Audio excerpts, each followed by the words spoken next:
ሰላም ጓደኞቼ እንዴት ናችሁ? እነዚህ ከኋላ ያሉት የምትመለከቷቸው መርከቦች እያንዳንዳቸው የራሳቸው መሪ አላቸው። እነዚህ መርከብ የሚመሩ ሰዎች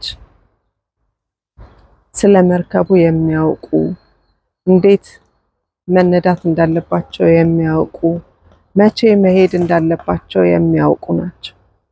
እነዚህ መርከቦች የሚነዱ ሰዎች ስለ መርከቡ ስለ አየር ሁኔታ ስለ ንፋስ አቅጣጫ ማያውቁ ቢሆኑ መርከቡንና በመርከቡ ያሉትን ሁሉ አደጋ ላይ ይጥላሉ ማለት ነው። እና እኛም በህይወታችን ስለኛ የሚያውቅ ስለ መንገዳችን የሚያውቅ ስለ ነጋችን የሚያውቅ ከኛ በላይ የሆነውን እግዚአብሔር አምላክን መሪዎቻችንን እንዲይዝልን መርከቦቻችንን የህይወት መርከቦቻችንን ወደ ፈለገው አቅጣጫ እንዲወስድልን አሳልፈን ልንሰጠው ይገባል።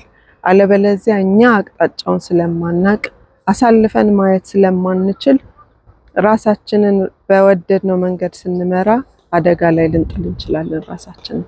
ስለዚህ ሁሉን ለሚችል አቅጣጫውን ለሚያውቅ ስለ መርከቡ ማወቅ ብቻ ሳይሆን ራሱ የህይወታችንን መርከብ የሰራውን ማንነታችን ሰውነታችን የሰራውን እግዚአብሔርን ራሳችንን አሳልፈን ልንሰጥለት ይገባል ማለት ነው።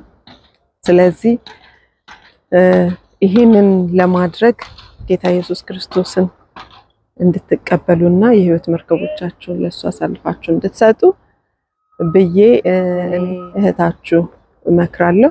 አመሰግናለሁ። ተባረኩ።